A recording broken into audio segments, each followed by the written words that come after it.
G'day everyone and welcome back to NS2HD. Build 190 has arrived just like the way this hive is going down, with a bang, and it is massive. As usual, the changelog is too big. Well, it's not as usual, because while there are big changelogs, this is a big changelog. It is massive. There is no way I will be able to go through the whole thing in this short video, but I'll try to give you some snippets.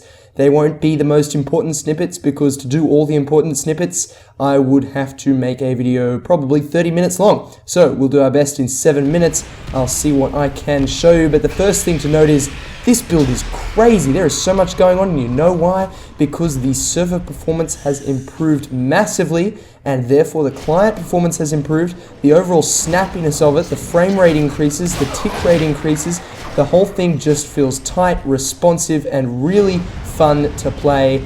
The registration of your hits is better. Everything is better because everything is running faster, and that's great to see in Natural Selection 2. There's a new loading screen where you get the concept art. Unfortunately, no pictures of Brian, but you do get concept art when you are loading into the games, and to me it feels a little bit faster as well. I'm not sure if that was officially in the changelog. Now, because of that registration, it's just generally easier to hit things, as I mentioned earlier, but I wanted to prove it just with a little bit of play here. I usually can't hit anything, but as you can see, I'm actually hitting things in this room, trying to engage these skulks, and usually when I bring out my pistol, I cannot hit anything, but let's see if I can hit something here. Yes, I can. There is actually this amazing registration of hits with this frame rate increase. I recorded this whole thing at 50 frames a second. I've never managed to do that before.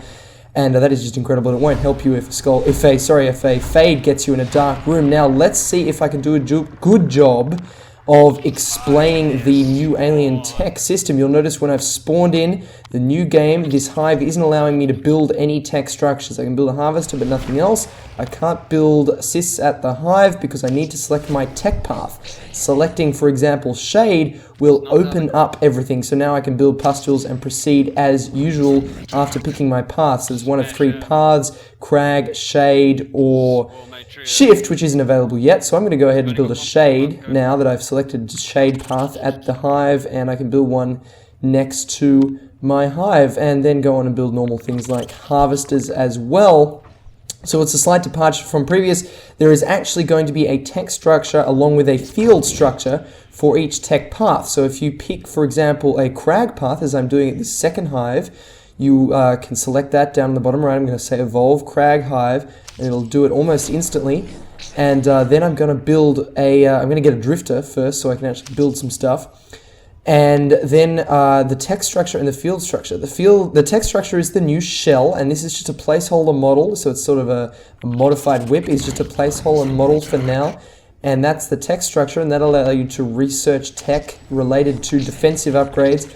And you can also build the field structure, which is the original crag. And the only difference now is that the crag does not contain defensive upgrades. It contains only upgrades for itself. It still has Umbra, and it still heals and all that, and acts as a defensive structure. But to get at the defensive upgrades and evolutions, you need to go to your shell. So it's splitting field structures from text structures, and that makes quite a bit of sense to me. For example, in a situation like this, where you're advancing forward and you're trying to build forward structures, you don't want your text structures vulnerable out here. You might have enough that they wouldn't be vulnerable, but it doesn't make sense that text structures would be at the very front line. So in this hectic battle, you can see I've got whips and crags going up, and they're no longer text structures. They are just devoted to being field structures and having field abilities like Umbra that I'm deploying there in that dark corridor as these Marines attack our forward position. Now obviously it's not all fully in Build 190 because it's just started. There are placeholder models for the shell. It's not all unified yet. You'll still find there's only a shade for the shade path. There's no text structure yet, or maybe the shade will be the text structure and there'll be a different field structure, but that's not in yet.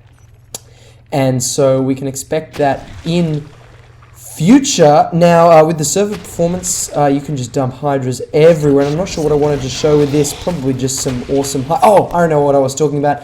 The hydras and various other structures now have different hitboxes. So with the hydras, it's slightly easier to hit them, but it won't help you if a sneaky gorge like me is putting them up in the roof. But it is slightly easier to hit them. Lurks have a new flight model.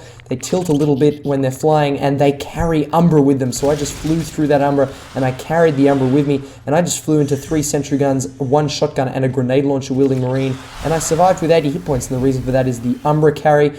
The spores have a new model. They're kind kind of more gaseous now. I really love it. It looks way more gaseous, and it looks like it's flowing out of your pores as you fly. And the Skulk now can bounce off walls and get a speed boost as he bounces.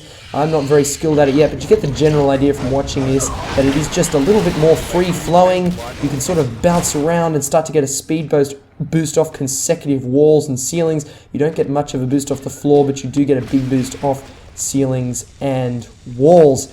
Now I'm going to slow down announcing new features and just talk generally about the build. You might have noticed the absence of the Onos and the jetpack and some other goodies that were going to be going in originally in build 190. They are now going in a later build called Gorilla, codename Gorilla, and it will be build 191.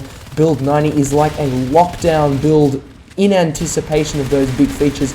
So Unknown Worlds, rather than having us wait another 2 weeks or 1 week or however long it takes to put the Onos and jetpack in, have released this bug fix, server performance increasing build, which doesn't include a whole lot of new stuff apart from the new alien text structure, but it does definitely include massive performance increases and a whole host of little things like the Skulk improvements and the lurk changes and all the stuff I've been mentioning and a whole lot more in the changelog, and it just locks the whole Natural Selection 2 experience down in preparation for receiving the big features, and Onos is going to be a big feature, that is for sure. So treat this build as a great fun build to play before those new things come in. It's just fantastic to be able to, I mean, just things like the one-on-one Skulk versus Marine combat are so much more fluid now thanks to the server rate increases and the client rate increases that come with that, and it's just fantastic fun to play, and I hope to play with you all out there. Join me in some games. Follow me on Twitter if you want to see what I'm up to, and of course check out ns2hd.com for all my ramblings in textual format as well as my video format ramblings on Natural Selection 2 HD. So thanks for watching everyone, and I can't wait to bring you more NS2HD videos in future.